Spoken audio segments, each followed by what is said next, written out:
四界坛的祖师庙真古老落成仪式，讲到三峡祖师庙的历史文化，足侪人拢会使讲甲足趣味。毋过，若讲到伊真古老落成的故事甲内涵，知影的人就少啊。我有幸伫10几年前，捌甲现年已经90几岁郑有才老先生开讲甲真深入。伊是李梅秋教授的囝婿，当时嘛是真古老落成的实际参与者。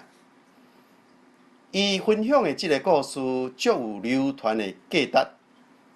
话讲，伫1982年10月28日透早5点半，是两时节日，迄阵带领钟楼的引导官就是郑有才，由头一任的文建会主委陈其禄甲庙方董事长陈天树来讲头一个钟声。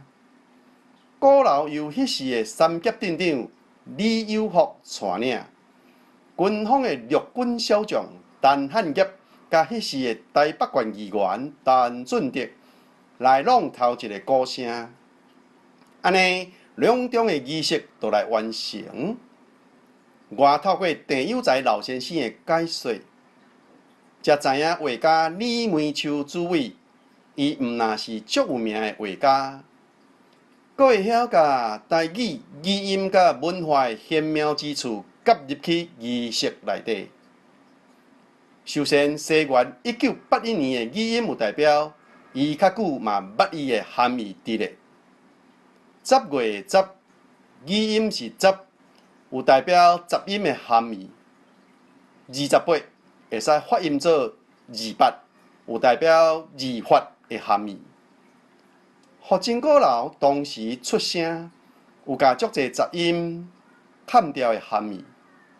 透早5点半的晚音是5点破，是要讲5需要人来点破。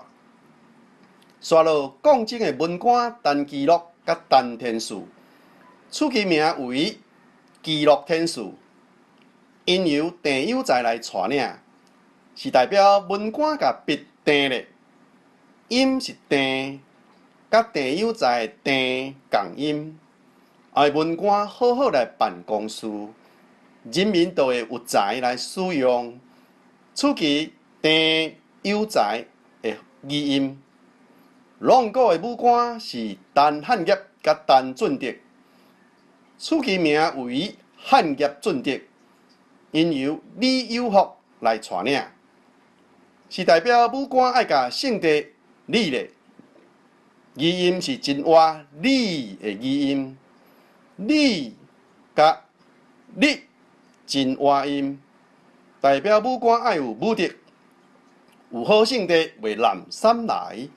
将圣地甲礼咧，人民都会有福气，是取其礼有福的语音。